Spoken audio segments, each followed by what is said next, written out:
in collaborazione con Consorzio Agrario Lombardo-Veneto. Fedeli alla terra. Il miglior grana padano lo trovate solo nel punto vendita del caseificio europeo a Bagnolo San Vito. Ed inoltre, a completare l'offerta del gusto, troverete carni suine, bovine e pollame provenienti dai nostri allevamenti garantiti. Caseificio europeo, meta ideale per palati esigenti, a Bagnolo San Vito.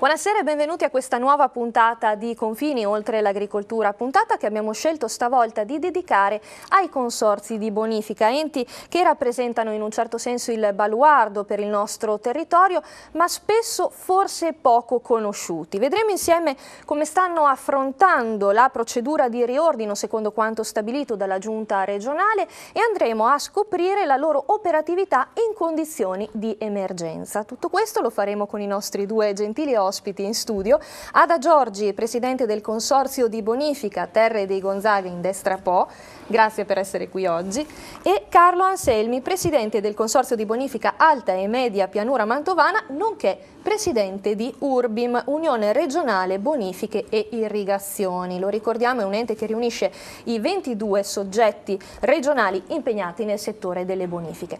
Naturalmente parleremo di tanto altro, chiuderemo infatti questa puntata, è il caso di dirlo, in dolcezza, infatti parleremo di miele e di api. Allora, andiamo subito a scoprire il nostro servizio di copertina. La storia dei consorzi di bonifica in Italia e nel Mantovano è strettamente legata alla storia stessa dell'agricoltura. Abbiamo cercato nel prossimo servizio di ripercorrere le date più importanti della storia dei consorzi di bonifica, ricordando anche le principali funzioni di questi enti legati strettamente al territorio. Andiamo a vedere.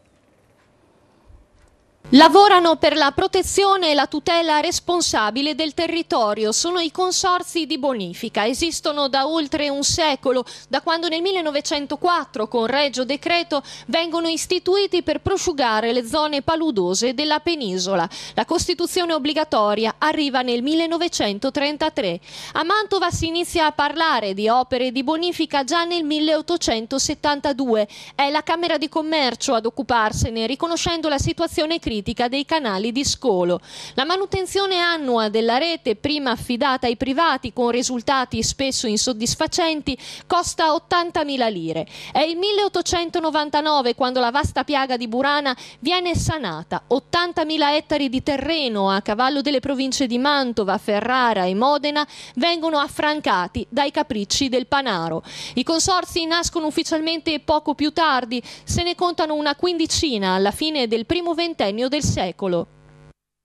Il compito dei consorzi di bonifica oggi consiste principalmente nel mitigare il rischio idrogeologico, gestire in maniera più razionale la risorsa acqua e ancora monitorare la rete di scolo.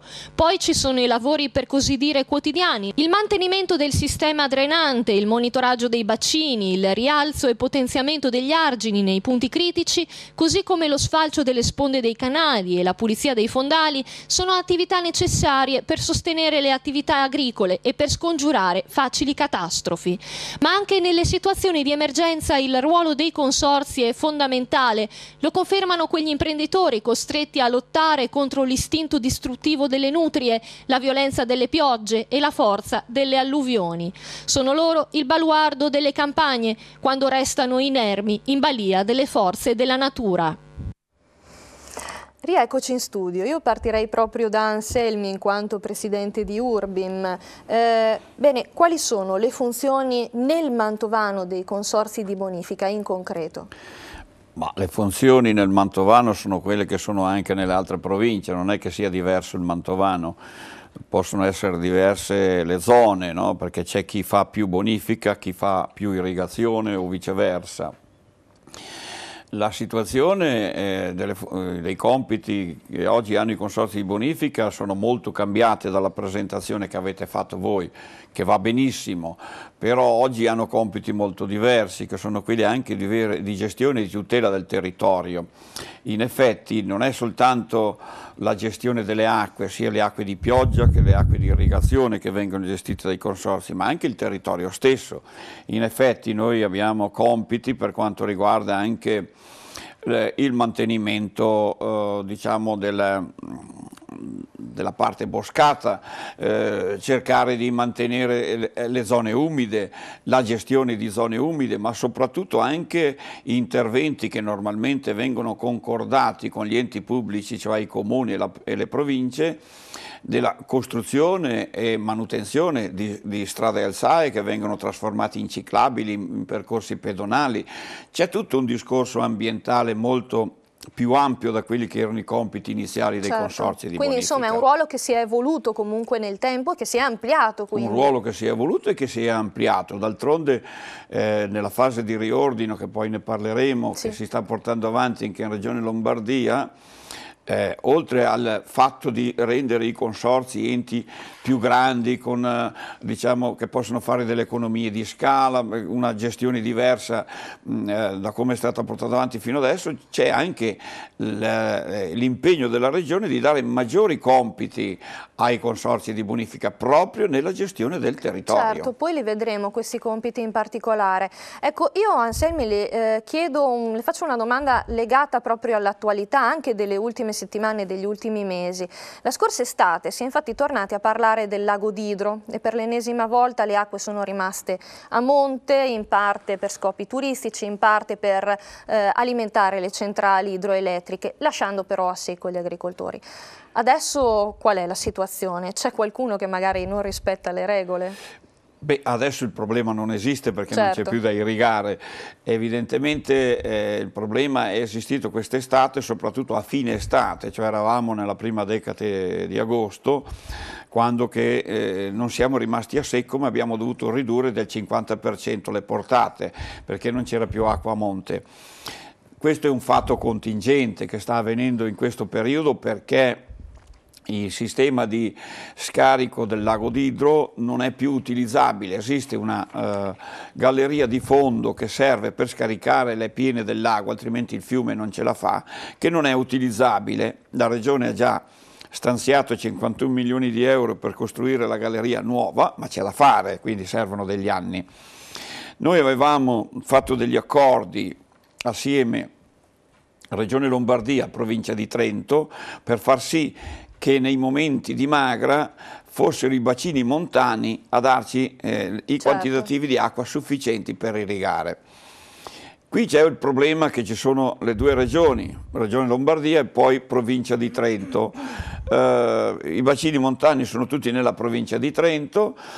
Alla fine, quando c'è stato il momento, l'accordo che noi avevamo fatto dai trentini non è stato rispettato e ci ha lasciato un po' all'asciutto. Quindi noi allora abbiamo cercato di far valere quelli che erano gli accordi che avevamo sottoscritto. C'è una diversità di interpretazione.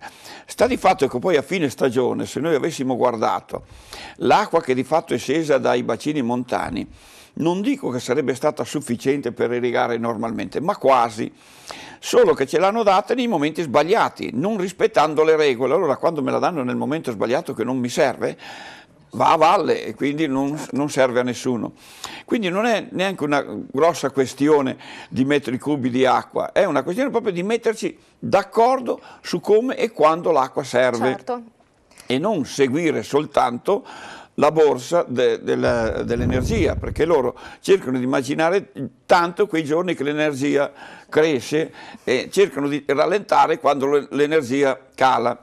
Allora è chiaro che noi non possiamo seguire la borsa dell'energia, dobbiamo seguire la stagione, insomma. Vedevo che la Presidente Giorgi annuiva in un certo senso. Quali sono gli interventi che vengono comunque messi in atto in concreto? Dunque, di interventi noi ne facciamo di tanti tipi. Intanto vorrei specificare che il consorzio che io presiedo è prettamente di bonifica, quindi voglio dire bonifica integrale. I nostri territori, se l'acqua non è gestita, difficilmente va via da sola, è prettamente in pianura, in un suolo che è impermeabile. Quindi noi proprio tuteliamo la gestione delle acque, la accompagniamo dal piccolo fosso al fosso più grande, la allontaniamo dal terreno. E questa è la nostra fase principale, il nostro compito principale. Naturalmente d'estate diamo all'agricoltura la risorsa per poter irrigare, e questo è l'altro nostro compito veramente attinente all'agricoltura, perché la bonifica serve all'agricoltura ma serve anche alle zone urbane, e quindi anche gli abitati urbani sono soggetti alla bonifica e anzi ne hanno estremamente bisogno. Lo vediamo in questo momento, poi è successo da non molto in alcuni abitati del nostro comprensorio, dove sono venuti 200 mm di acqua nel giro di pochissimo tempo. Questi sono degli eventi eccezionali, incontrollabili, dovuti un po' al cambiamento climatico. Poi ne parleremo proprio di questi eventi eccezionali. Poi è la cementificazione, quindi il nostro compito è questo. E noi cosa facciamo per mettere in condizione il territorio di evolversi a questi nuovi cambiamenti? Allora, per quello che è l'irrigazione, noi abbiamo fatto dei progetti pilota per poter utilizzare l'acqua in momenti di crisi. Uno di questi si chiama progetto pilota di un abitato di un nostro comprensorio che è Pegognaga, e qui ottimizziamo l'acqua, quando ce n'è poca la distribuiamo un po' a tutti. Per noi è una novità, perché fino adesso l'abbiamo usata in maniera incondizionata l'acqua, e poi cerchiamo di dare il servizio a tutti. Alcune zone del nostro comprensorio non erano esattamente servite e noi cerchiamo, è proprio una volontà del nostro consiglio d'amministrazione, di servire tutti gli utenti, perché giustamente pagano e quindi è giusto che abbiano la risorsa. Certo. Noi andiamo a vedere adesso l'evoluzione che attende i consorzi di bonifica. Cambia infatti la configurazione della rete consortile nel Mantovano. A stabilirlo nei mesi scorsi è stata una delibera della Giunta regionale. Il numero dei consorzi passerà da 20 a 12, modifica che almeno sulla carta dovrebbe generare maggiore funzionalità e minor spreco di risorse. Ma non mancano le perplessità. Andiamo a vedere i servizi. È una vera e propria rivoluzione quella che stanno affrontando i consorzi di bonifica della Lombardia. La Giunta regionale ha infatti approvato nei mesi scorsi la proposta di ridelimitazione dei comprensori di irrigazione. Riordinata in un'ottica di razionalizzazione dei costi e dei servizi offerti, la rete dei consorzi registrerà una riduzione del numero degli interlocutori, che passeranno infatti da 20 a 12, di cui 3, Ticino Oltre Po, Terre dei Gonzaga, Indestra Po e Burana, con valenza interregionale. Per il Mantovano si prevede l'accorpamento dei consorzi Colli Morenici del Garda e Alta e Media Pianura Mantovana nel nuovo consorzio Destra Mincio, l'unificazione dei consorzi Fossa di Pozzolo e Sud-Ovest Mantova nel nuovo consorzio che si chiamerà Laghi di Mantova, e il mantenimento dei consorzi Navarolo, Terre dei Gonzaga, Indestra Po e Burana, nonché del consorzio dell'Emilia Centrale. La delimitazione dei nuovi comprensori, effettuata sulla base di criteri di omogeneità a livello idrografico e idraulico, punterà a renderli maggiormente funzionali alle esigenze di programmazione, esecuzione e gestione dell'attività di bonifica, di irrigazione e di difesa del suolo. Consentirà inoltre di ottenere economie di scala gestionali e di migliorare la qualità complessiva dell'azione dei consorzi e il coordinamento tecnico, operativo e amministrativo al loro interno. Tuttavia, qualche preoccupazione c'è, in particolare per quanto riguarda il mantenimento di alcuni comprensori di limitate dimensioni che in prospettiva, per il peso contrattuale ridotto nel panorama complessivo, potrebbero trovarsi in difficoltà nell'accesso alle risorse. I più scettici rispetto alla possibilità di accorpamento già sperimentata in Veneto ed Emilia-Romagna con la creazione di pochi maxi consorzi hanno posto il problema sulla scarsa governabilità di soggetti tanto estesi sul territorio. Non ultimo l'aspetto economico della vicenda, che rischierebbe di aumentare la spesa invece di ridurla. Torniamo in studio. Anselmi, come inciderà sui consorzi di bonifica questo riordino stabilito dalla Giunta regionale? Ma secondo me non avrà grosse rivoluzioni, perché già i nostri consorzi, specie quelli mantovani, funzionavano bene prima e funzioneranno bene anche dopo. Erano già sufficientemente strutturati. È chiaro che di fronte ad un comprensorio di 50-60 mila ettari portarlo a 100 mila ettari è già diverso, bisogna ristrutturare un po' tutta quella che è la pianta organica, le figure professionali e via dicendo. Ci sarà sicuramente, non dico un risparmio, ma se non altro non si aumenteranno i costi, perché io non credo al risparmio. Tra l'altro il primo anno, che è l'anno prossimo, spenderemo di più, perché abbiamo in ballo tutte le elezioni, e quindi che hanno i loro costi, abbiamo in ballo tante altre cose, e quindi si tratta di mettere insieme poi piante organiche, beni dei consorzi e via dicendo, quindi ci sono tutta una serie di passaggi che hanno dei costi, ma una volta assestato io credo che abbiano maggiore funzionalità, perché noi nelle nostre piante organiche, ad esempio, manchiamo di alcune figure, perché non siamo in grado di sostenere, diciamo, con i contributi che pagano gli utenti queste nuove figure. Avendo magari un consorzio più ampio con diverse figure, ecco che allora riusciamo a coprire anche quelle aree che oggi non sono coperte. Certo. E quindi andiamo a sfruttare meglio le professionalità che ci sono all'interno dei consorzi, andiamo a sfruttare meglio un po' tutto, ma anche i mezzi meccanici stessi, perché un mezzo meccanico che costa 200-300 mila euro lo si usa in un territorio piccolo e poi lo si userà in un territorio più grande, quindi tutto viene razionalizzato. Credo che porterà sicuramente a dei benefici. L'importante è mantenere sul territorio i servizi che oggi ci sono, quindi i servizi sul territorio non verranno toccati. Noi siamo organizzati quindi con rassicuriamo aree, anche gli esatto, agricoltori. Siamo organizzati con aree funzionali fra loro, dove c'è un caposquadra, ci sono le squadre che sono sempre sul territorio, quelle rimarranno, non cambierà nulla. Si tratterà di fare più economie di scala e magari avere anche degli utili e uno sfruttamento maggiore, diciamo, delle professionalità a livello di direzione, a livello naturalmente di progettazione, di robe di questo tipo, certo. Insomma. Giorgi, vedevo che annuiva anche su questo fronte. Sì, cosa ne pensa lei? Pienamente. Io peraltro posso anche dire che sono reduce da una fusione. Il nostro consorzio nel 2005 si è fuso, diciamo, due consorzi storici nati nel 1904, uno e nel 30 l'altro, con un decreto della regione ha avuto appunto la possibilità di fondersi.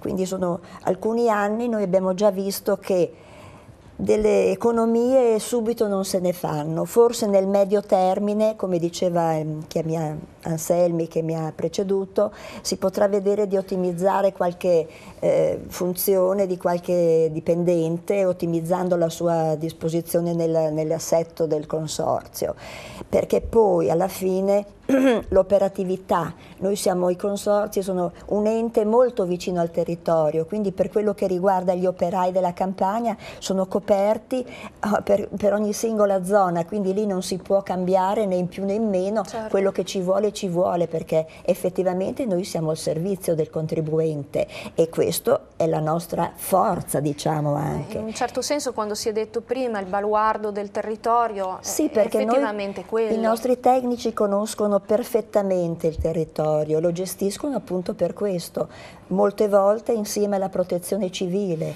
e appunto si scambiano delle notizie importanti, perché l'importante per noi, ce ne stiamo rendendo sempre più conto, è la collaborazione con queste realtà che insistono sul territorio come noi in maniera molto capillare, alcune magari meno, però questa interazione è fondamentale, e non da ultimo il colloquio con gli enti locali, con cui abbiamo noi degli interessi reciproci per il bene del territorio. Certo. Questo è fondamentale proprio per il buon funzionamento del consorzio e del territorio, delle funzioni che svolge. Certo.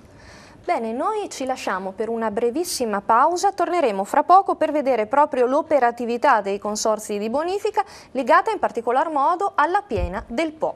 A fra poco.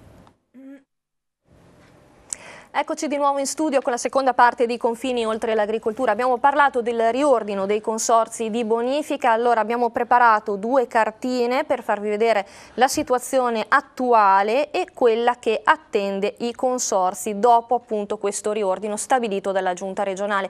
Prego la regia Luca Trentini e Anna Saramburi di mandarli in onda, eccola qui.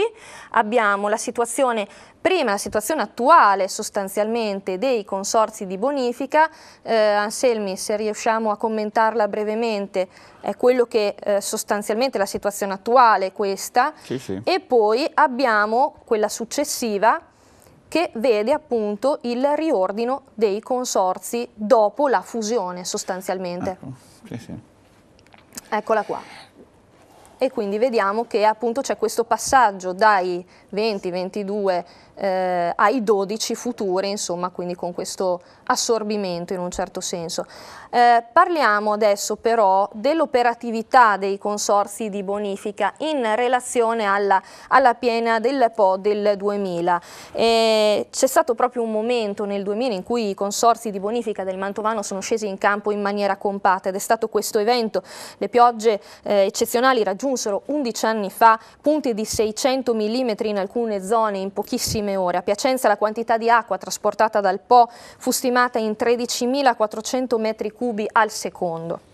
21, secondo la Protezione Civile, le vittime provocate dall'alluvione, 40.000 le persone evacuate lungo il Po durante l'emergenza. Si stima che le forze impiegate sul campo tra volontari, consorzi di bonifica, in questo caso uomini del Vigili del Fuoco, polizia ed esercito, furono oltre 11.000.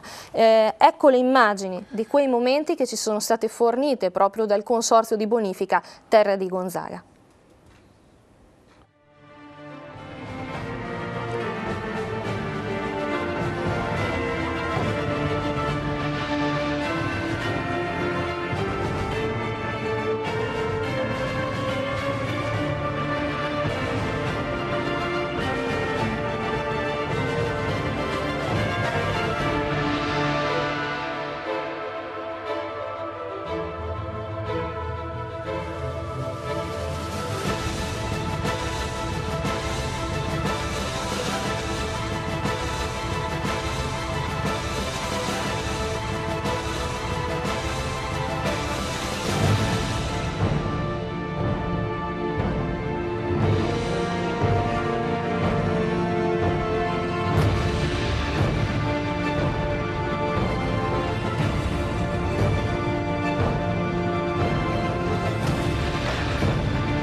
Immagini davvero eccezionali, comunque tremende.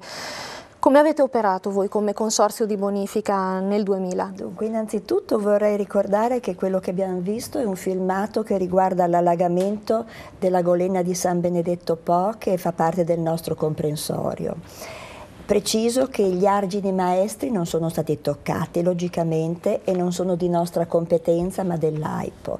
Noi gestiamo gli argini golenali e noi sappiamo che in caso di piena le golene sono del fiume e quindi purtroppo, dispiace a dirlo per quelli che vi abitano, però capita proprio in queste situazioni, ci deve essere la realtà e la coscienza che può succedere questo.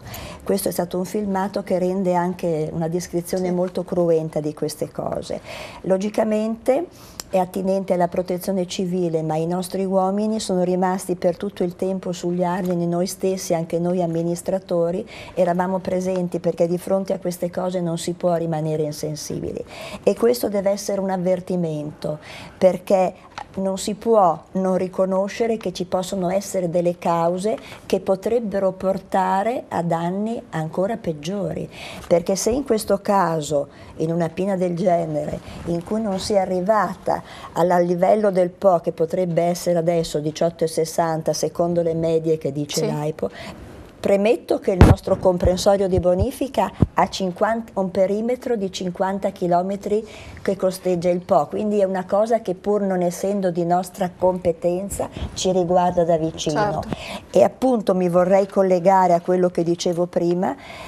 È evidente che la protezione di questi argini è una protezione fondamentale per questo territorio, che tra l'altro, aggiungo, essendo una scodella, quindi il nostro comprensorio dominata da argini a quota dominante, se dovesse subire una falla di Po appunto a livello di argini maestri, l'acqua si fermerebbe per 6 mesi, perché l'unico punto di uscita è la botte sottosecchia, essendo una scodella, appunto, per vuotarla c'è un unico punto. Tant'è che noi da allora abbiamo fatto una simulazione matematica per renderci conto di quello che sarebbe potuto succedere se oltre l'argine golenale si fosse rotto anche l'argine maestro, Dio ce ne liberi. E una simulazione molto interessante in cui si vede che tutto il comprensorio, a seconda dove potesse essere questa falla, si sarebbe allagato in tempi diversi, essendo una pianura, quindi con dei tempi di 60 ore noi abbiamo visto questo e l'abbiamo portata alla conoscenza di varie realtà. Che cos'è che può portare a questo? Sono le nostre, purtroppo, le problematiche attuali. Anche il Po, pur essendo un grande fiume, è quasi, si comporta come un torrente. Ma cos'è dovuto a questo? Innanzitutto alle grandi piogge che arrivano e che lo fanno innalzare in un tempo brevissimo. E poi, come dicevo prima, la cementificazione che porta ad arrivare all'acqua in una maniera molto più veloce che se fosse assorbita dal terreno. Quindi noi dobbiamo cautelarci, innanzitutto dalle pine del Po, è ovvio, ma questo si può riprodurre anche nel nostro comprensorio. I nostri argini hanno le stesse problematiche, quindi noi che lo conosciamo dobbiamo studiare eventualmente anche delle ricalibrature dei canali, delle risegomature, per poter neutralizzare queste problematiche all'uscita dei paesi, e quindi con delle vasche di laminazione per poter gestire l'acqua, contenerla nei momenti critici e poi stoccarla in maniera con dei tempi molto più. E ritorno con un argomento che mi è molto caro: abbiamo delle problematiche locali proprio che riguardano i canali, con delle frane, i nostri canali. Noi come cronaca che lei vorrà trattare. Ma guardi, l'argomento è caldo perché purtroppo si continua a parlarne, ed è la presenza delle nutrie lungo gli argini. È molto grave, perché al di là del fatto che la nutria possa fare una galleria per cui, passandoci sopra con un trattore, l'uomo che lo guida può precipitare e farsi del male, ma la cosa più grave è che questo argine può toccare sì una zona di campagna e quindi allaga un'azienda o un gruppo di aziende, ma se allaga una zona abitata, mi dice lei che danni ci sono, dei danni enormi. E quindi io proprio faccio un appello, vorrei sensibilizzare le realtà al di sopra di noi, la regione, la provincia, che si renda conto che con i mezzi che fino adesso abbiamo adottato sono insufficienti per poter contrastare questo elemento. E credo che sarebbe giusto che ci fosse un incontro generale per poter trovare una soluzione che tutto sommato credo si potrebbe trovare. Non voglio anticipare delle cose per mettere dello scompiglio, ma anche per esempio lo smaltimento delle carcasse delle nutrie è un grosso problema. E comunque da risolvere, perché qui c'è in ballo la protezione civile e quindi non è più questione di un campo, di un argine così, è questione che se entra l'acqua in condizioni, noi non possiamo sapere dove può uscire, crea dei problemi enormi. e si aggiungono agli altri che abbiamo. Esatto, volevo sentire Anselmi proprio sul discorso degli interventi, si è parlato di vasche di laminazione, Anselmi in particolare di che cosa stiamo parlando? Ad esempio il territorio del mio consorzio che parte dal piede della collina e che arriva fino alla statale 10, tutta la parte diciamo destra Mincio e arriva fino sul Chiese e sull'Oglio, noi sappiamo benissimo che quelle aree lì, soprattutto al nord, Castelgofredo, Castiglione, ma non solo, anche Guidizzolo e via dicendo, hanno avuto una grande espansione, soprattutto di carattere industriale, commerciale e via dicendo. Quindi si è cementificato il più possibile, d'altronde il progresso porta a questo. Noi ci accorgiamo che con le piogge che avvengono in questi periodi, dove i 150-200 mm una volta erano fantasia e adesso ti arrivano in poche ore, i canali non tengono più, non riescono più a scaricare. Certo. Noi ne abbiamo una parte che vengono nei laghi di Mantova e una parte che vanno nell'Oglio e abbiamo sempre delle grosse difficoltà. Abbiamo Goito che ogni tanto va in difficoltà, abbiamo Castelgofredo, Rodigo, Ceresara, Medole, sono tutti paesi che ogni tanto hanno degli allagamenti, proprio perché le acque che arrivano, i canali non riescono più. Allora, al di là della manutenzione che noi facciamo sempre e quotidianamente, bisognerebbe ricalibrare tutti questi canali con dei costi enormi. La soluzione invece è quella che abbiamo già realizzato ai piedi di Castiglione delle Stiviere, dove abbiamo preso i due più grossi colatori che vengono giù praticamente da Castiglione, che raccolgono le acque di una parte della collina del paese e finiscono in una vasca di laminazione. Questa vasca sono 70.000 metri quadrati, sono 7 ettari, ha una capienza di 180.000 metri cubi d'acqua. Evidentemente quando ci sono le grandi piogge una piccola parte prosegue e l'altra finisce nella vasca. L'abbiamo inaugurata il maggio del 2010. È già entrata in funzione? No, si è già riempita 5 volte da allora, proprio veramente, perché addirittura essendo che la parte bassa va comunque in difficoltà, addirittura noi la chiudiamo tutta lì l'acqua, la chiudiamo tutta e si ferma e viene poi fatta partire alcuni giorni dopo. Questo ha ridotto, diciamo, i pericoli di allagamento di queste zone, anche se alcuni problemi ci sono stati lo stesso. Altrettanto adesso stiamo studiando assieme ai comuni un'altra vasca di laminazione non di queste dimensioni sotto Cavriana, perché altrimenti ci mette in difficoltà Guidizzolo, e sotto Volta Mantovana per evitare di allagare Goito.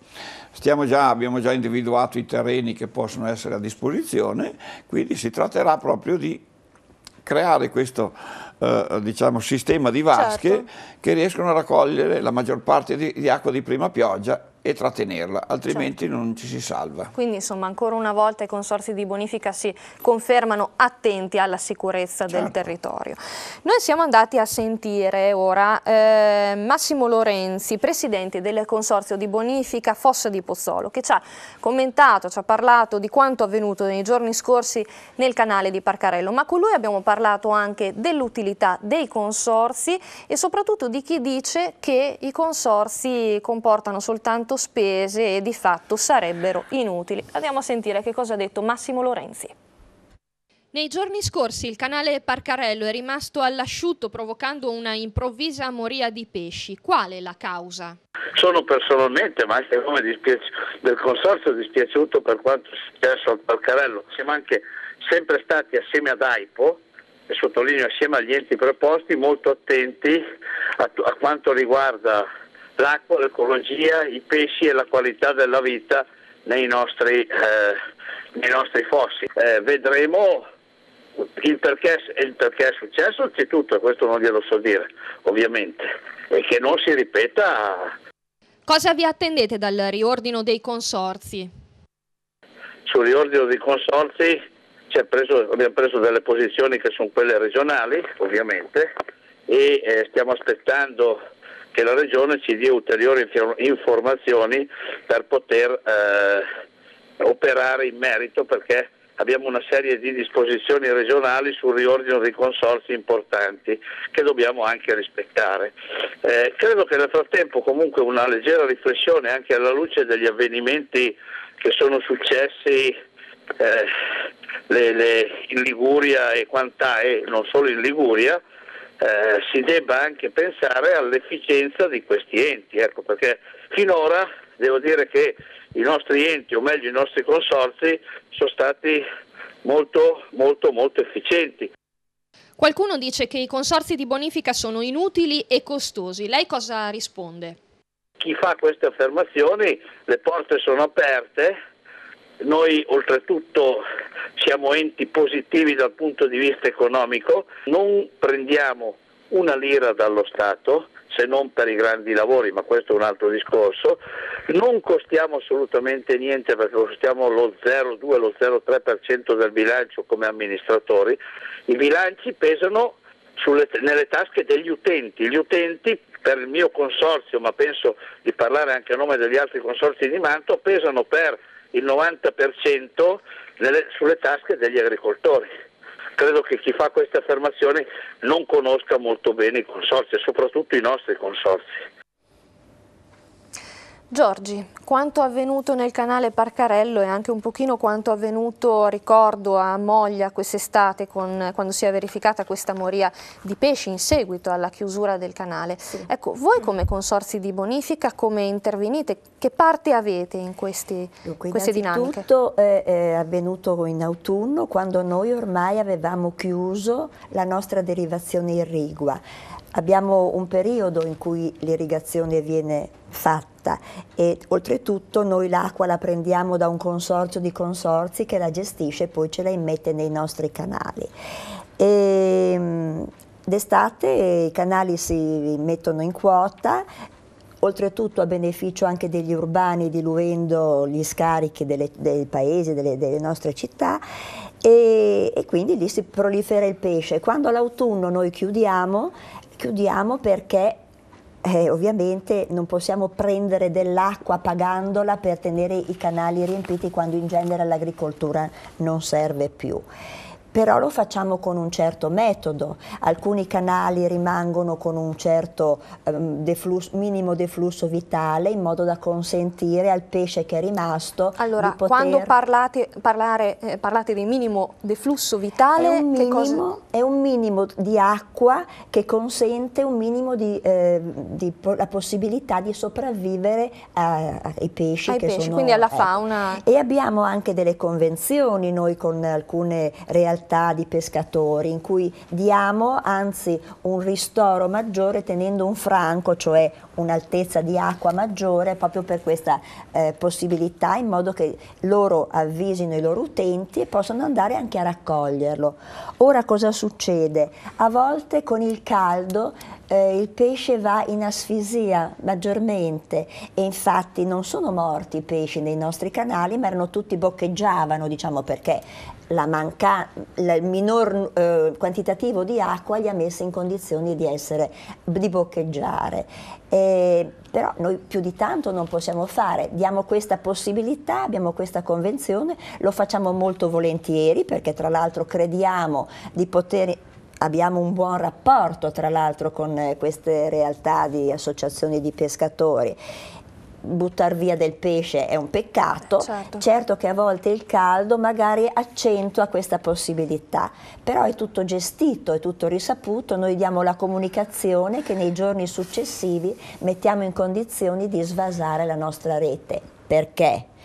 C'è anche un motivo molto importante, noi abbiamo una rete promiscua, cioè che è sia di irrigazione che di bonifica, cioè sono gli stessi canali e sopraggiungendo l'autunno è necessario che i canali siano vuoti proprio per la difesa idraulica. Certo. Infatti se vengono dei temporali noi dobbiamo avere i canali vuoti per poter recepire le acque dai comuni delle fogne che la immettono in maniera veloce in casi in cui è necessario. Certo. Quindi per noi è un dovere di dover abbassare il livello, diciamo, al minimo, e solamente in certi canali abbiamo la convenzione di mantenere un po' più di acqua. Più di acqua, certo.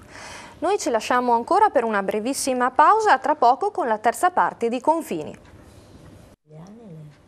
Rieccoci in studio, terza parte di Confini oltre l'agricoltura. 60 anni fa, proprio oggi, 14 novembre 1951, la piena del Po nel Polesine.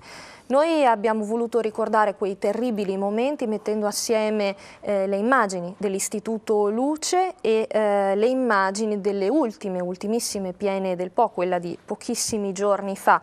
Ed è un modo nostro per ringraziare coloro che operano in condizioni di emergenza, dalla protezione civile all'AIPO, ai consorzi di bonifica appunto, ma anche un modo per rendere omaggio al nostro grande fiume, padre e padrone. Il Polesine adesso è questo lago di 70 km per 20, entro cui crollano le case.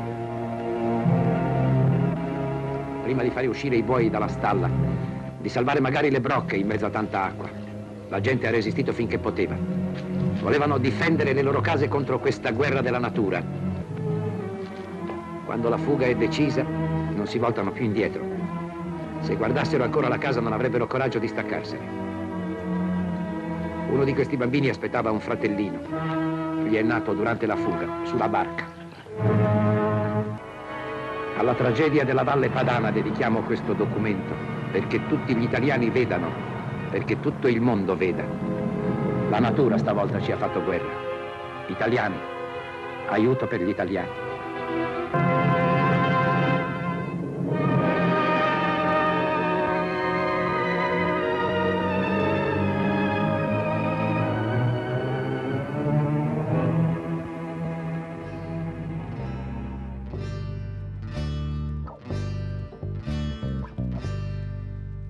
Prendete i cavalli, galline e vitelli, è il nonno che non ci vede più. Scendete in cantina, c'è il grano e la farina, in fretta che il fiume viene su. Erano uomini, donne e bestiame, stretti insieme sulla riva del fiume. Erano notti di bestemmie e preghiere per quel fiume senza catene. Correte, correte, che la fiume cava in pena, la firmerà nessuno, la piena del 51. Correte, correte, che la fiume cava in pena, la firmerà nessuno, la piena del 51. Ma poi di colpo la pioggia cessò, qualcuno disse, benedetto sia il cielo, benedetto sia il Po. Rieccoci qua, allora ricordo le immagini sono dell'Istituto Luce di Mantova TV ovviamente, le musiche invece sono di un gruppo dei nostri territori, sono i Sine Frontera. Torniamo un pochino all'argomento di prima, l'utilità dei consorzi, e arriviamo un pochino anche alle conclusioni di questo dibattito. Anselmi, da più parti, una di queste è Confedilizia Nazionale, con riferimento in particolare ad una intervista rilasciata nel 2010 dal presidente Corrado Sforza Fogliani. Si dice che i consorzi servono a poco. Lo stesso Fogliani ha dichiarato che i consorzi sono inutili e costosi, dovrebbero difenderci dalle calamità naturali che però puntualmente si ripresentano alle prime piogge. La commentiamo? Sì, avere l'idea che i consorzi ci difendano da tutte le calamità naturali, insomma, probabilmente se fosse così non saremmo neanche qui a discutere, saremmo forse sugli allori, non lo so dove. Evidentemente sono dei soggetti che operano sul territorio e cercano di prevenire, di evitare alcune calamità naturali. È chiaro che quando c'è l'imponderabile, quello arriva e non lo ferma nessuno. Questo è fuori discussione. La battaglia di Sforza Fogliani è una battaglia che ormai è vecchia, non è nuova. Lui da sempre fa questa battaglia perché non vuole che gli extra-agricoli paghino. Allora, io credo che su questo bisogna fare chiarezza. Io guardavo le immagini delle settimane scorse a Genova, in Liguria, e mi sono detto, ma sarebbe troppo facile, lì non ci sono i consorzi di bonifica. Non è che sia successo questo perché non ci sono i consorzi di bonifica, per carità. ma se ci fossero i consorzi di bonifica probabilmente qualcosa in più avrebbero fatto. Pensare di mettere in mano agli enti locali, con i chiari di luna che ci sono adesso, la manutenzione del territorio come facciamo noi, vuol dire non fare nulla. Oggi i comuni non hanno i soldi neanche per fare l'assistenza sociale, neanche per come farebbero a fare queste manutenzioni. Noi non è che siamo più bravi, è perché i consorzi di bonifica dove ci sono, in base ad una legge dello Stato, in base alle leggi regionali, hanno la possibilità di applicare un canone a tutti i soggetti che hanno un beneficio. Devono presentare alla regione un piano di classifica, così è chiamato, che ha un documento dove, con tutta una serie di dati di carattere scientifico, dice quali sono le zone che devono essere gestite perché non vengano allagate, quali sono i benefici che i soggetti che abitano in quella zona hanno. Sulla base di questo applicano un canone. Certo. È chiaro, hanno delle entrate proprie che le devono per forza e per legge utilizzare per la gestione del territorio. Pensare, come dice Forza Sfogliani, che nessuno debba pagare e applicare questa gestione alla fiscalità generale vuol dire che noi non ce ne andremo mai più fuori, non faremo più niente. Ecco, vorrei che questo fosse chiaro. Noi abbiamo dei piani di classifica che non è detto che tutte le zone del consorzio debbono pagare la bonifica, perché ci sono delle zone che non la pagano. Certo. Faccio un esempio, io ho la frazione di Rivalta nel mio territorio e la frazione di Soave che non pagano la bonifica perché quelli scaricano direttamente nel Mincio. Io, consorzio, non do loro nessun beneficio, ma tutti gli altri che hanno un beneficio devono pagare.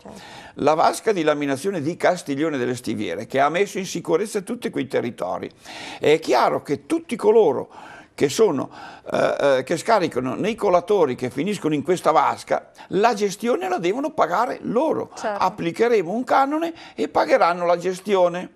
Certo. Ecco, questi sono i motivi per cui è inutile che Forza Sfogliani faccia le battaglie contro i mulini a vento. Tra l'altro so che voleva precisare la Presidente Giorgi, avete anche delle cause in ballo? Noi abbiamo pochissime di cause perché tutti quelli che aprono la finestra vedono e si rendono conto della necessità di quello che noi facciamo. L'acqua, se non la gestiamo noi, non va via e la gestiamo sia per gli agricoltori che per gli urbani. Quindi, però un utente ci ha fatto una causa e ha detto che lui non voleva pagare il beneficio, è un piccolo appartamento, riteneva di non aver beneficio. Noi abbiamo rigettato la causa e l'abbiamo vinta.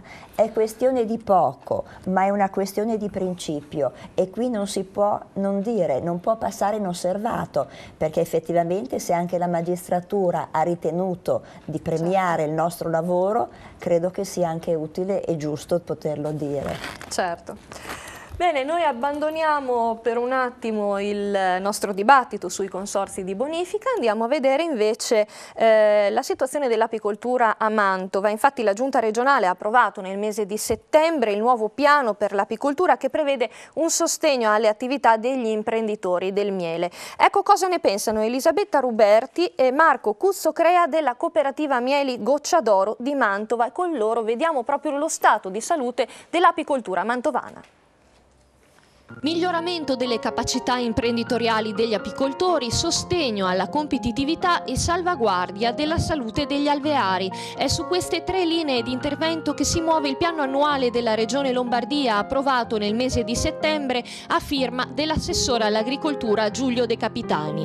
Un pacchetto di iniziative che possono valere per i produttori lombardi 765.000 euro di contributi da destinare alla valorizzazione della produzione. 2 i campi in cui la Regione interverrà. Il primo è legato al sostegno dell'attività tecnica sia diretta in azienda sia mediante azioni informative per il supporto agli apicoltori nella tutela del patrimonio apistico. Il secondo consiste in un aiuto agli apicoltori nomadisti per le innovazioni delle macchine e l'acquisto di nuove arnie. Questa azione è molto importante perché va a dare dei finanziamenti e quindi a incentivare quelle che sono le operazioni di ammodernamento dell'attività anche in relazione a quella che è l'attività di apicoltura nomade, cioè di transumanza e quindi di spostamento degli alveari nelle varie zone di fioritura, appunto per creare e per mettere a disposizione delle api una monoflora e quindi creare un miele specifico con dentro solo un'essenza floreale. Quanti sono gli apicoltori nel Mantovano e quanto producono? Nel 2010 eravamo 14 apicoltori professionisti, 124 hobbisti, per un totale di 138 apicoltori. Corrispondono a circa 3.000 alveari. E tenga presente che un alveare in buona salute contiene anche 50-60.000 api. Noi ultimamente, negli ultimi anni, nel Mantovano ma anche a livello nazionale abbiamo avuto un sacco di perdite di famiglie dovute soprattutto all'uso di neonicotinoidi e altri pesticidi nell'agricoltura che stiamo cercando di combattere per riportare la situazione a un livello di accettabilità. Rieccoci in studio, andiamo a vedere ora la nostra consueta rubrica Flash Agricoltura con tutte le notizie che riguardano il settore primario. Aumentano anche a settembre i costi di produzione. Secondo le ultime rilevazioni di Ismea, il confronto con lo stesso mese del 2010 è ancora col segno positivo, più 3,6%, a conferma di un trend che da più di un anno a questa parte sta pesando non poco sui bilanci delle aziende. Tra i fattori produttivi resta sostenuto l'aumento dei costi per i concimi, più 8% con punte del 15%, e dei prodotti energetici. Salgono anche i mangimi, più 6,4%, con i rincari più pesanti per orzo e crusca, più 11,1%. A 3 settimane dalla pubblicazione delle proposte della Commissione dell'Unione Europea sulla nuova politica agricola comune per il 2014-2020, che prevedono tagli all'agricoltura italiana per 1,4 miliardi, la Coldiretti ha avviato una riflessione critica sui regolamenti legislativi presentati dal commissario europeo Dacian Cioloș. Tra le novità positive l'idea di porre un tetto agli aiuti più elevati e di restringere la platea dei beneficiari della PAC agli agricoltori attivi. La Francia sorpassa l'Italia nella produzione, ma il vino made in Italy resta quello più venduto sui mercati esteri. Un risultato che è figlio dei problemi climatici che hanno colpito le vigne italiane tra agosto e settembre. Secondo le stime mondiali per il 2011, in Francia sono stati prodotti 49,6 milioni di ettolitri, equivalenti a un aumento del 9%, mentre l'Italia, con un minimo storico di 42,2 milioni di ettolitri, ha perso il 13% e retrocede quindi al secondo posto. L'annata agraria 2011-2012 è carica di aspettative per gli imprenditori agromeccanici e agricoli di Apima Mantova. Alle porte abbiamo sfide importanti da vincere per rilanciare un comparto che vale oltre 1 miliardo di euro. Così il presidente di Apima, Marco Speziali, in occasione della festa di San Martino, per l'area padana fondamentale portare a compimento il percorso di deroga ai limiti della direttiva nitrati. Positivo il settore lattiero-caseario, che dovrà valorizzare il sistema delle DOP. Uomo e under 40, laureato o diplomato. È l'identikit del nuovo imprenditore agricolo che delinea l'indagine di Union Camere presentata al primo forum dei giovani di Confagricoltura. Il focus sugli imprenditori che si affacciano oggi sul mercato agricolo emerge dall'indagine compiuta su un campione di oltre 4.000 titolari di nuove imprese. Scarse le risorse per l'avvio delle aziende in qualunque settore. La media dell'investimento iniziale non supera i 5.000 euro per il 46,8% dei casi. I vini da agricoltura biodinamica protagonisti di Vinitaly 2012. Il più grande salone del vino al mondo apre una vetrina internazionale a una nicchia di mercato fatta di piccoli numeri, ma che fa tendenza rispetto alla richiesta di qualità globale. Non sarà questa comunque l'unica novità della 46esima edizione, in programma dal 25 al 28 marzo 2012. Vinitaly sarà infatti ancora più business oriented, con costi ottimizzati per gli espositori e impegni sempre più mirati per gli operatori professionali. Bene, queste erano le nostre ultime notizie. Io ringrazio i nostri ospiti per essere stati con noi, la Presidente del Consorzio di Bonifica Terre dei Gonzaga in Destrappò, Ada Giorgi. So che voleva aggiungere qualcosa. Volevo ricordare che noi ci attendiamo alla difesa idraulica e con questa la gente ha la possibilità di programmare per il futuro, per le sue attività, perché avendo questa possibilità di sicurezza ognuno può pensare a utilizzare, a migliorare la sua condizione di lavoro. Certo, e ringrazio anche il Presidente di Urbim, nonché Presidente del Consorzio di Bonifica Alta e Media Pianura Mantovana, Carlo Anselmi. Grazie anche a voi per essere rimasti con noi, per averci seguito. Vi auguro un buon proseguimento di serata, sempre su Mantova TV.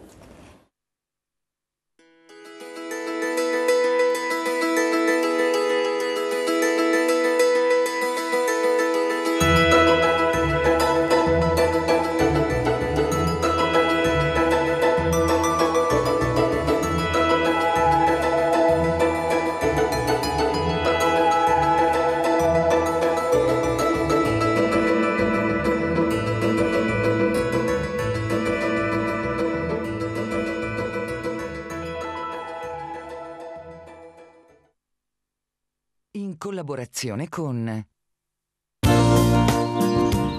Consorzio Agrario Lombardo-Veneto. Fedeli alla terra. Il miglior grana padano lo trovate solo nel punto vendita del caseificio europeo a Bagnolo San Vito. Ed inoltre, a completare l'offerta del gusto, troverete carni suine, bovine e pollame provenienti dai nostri allevamenti garantiti. Caseificio europeo, meta ideale per palati esigenti. A Bagnolo San Vito.